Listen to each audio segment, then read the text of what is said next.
کہ اس کا ٹرائل وہاں ہوگا، تو آج ان کو جوڈیشل ریمانڈ پہ رکھنے کا حکم دیا ہے کہ 13 سپٹمبر تک وہ جوڈیشل ریمانڈ پہ رہیں گے.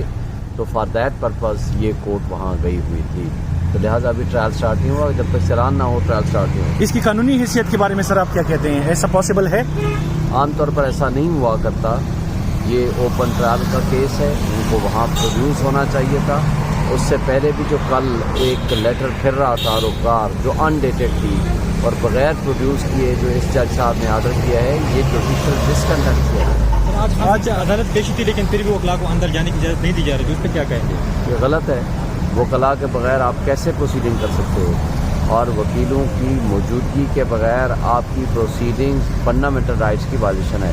آرٹیکل 4 کی وائلیشن ہے، آرٹیکل 10A کی وائلیشن ہے. سر اب کیا لگتا ہے خان صاحب کب تک اٹک جیل سے نکل سکتے ہیں؟ میرا خیال ہے آج کل پرسوں 2 دن. سر قریشی صاحب کے بارے میں آپ کیا کہتے ہیں؟ ان کو آج جو ہے نا یہاں سے رہائی ہو سکتی ہے یا کیا قانونی حیثیت؟ قانونی طور پر ہونی چاہیے. ان کے خلاف کسی قسم کا کوئی الزام نہیں ہے.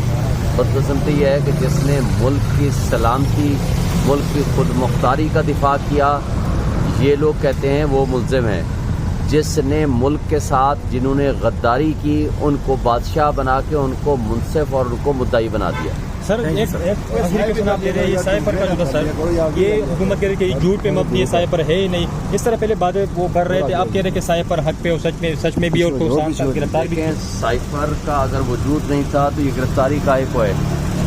دوسری بات یہ ہے کہ سائفر نیشنل سیکورٹی کمیٹی میں پیش ہوا، ان کی 2 دفعہ منٹس آئے. ایک دفعہ عمران خان صاحب کی سربراہی میں اور دوسری دفعہ شہباز شریف صاحب کی سربراہی میں ہوا.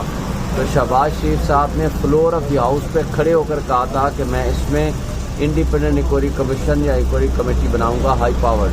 وہ نہیں بنائی اس لیے کہ وہ خود اس پہ ملوث تھے.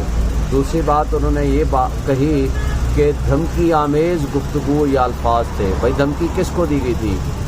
وہ دارے آپ کی اسٹیٹ کو دی گئی تھی.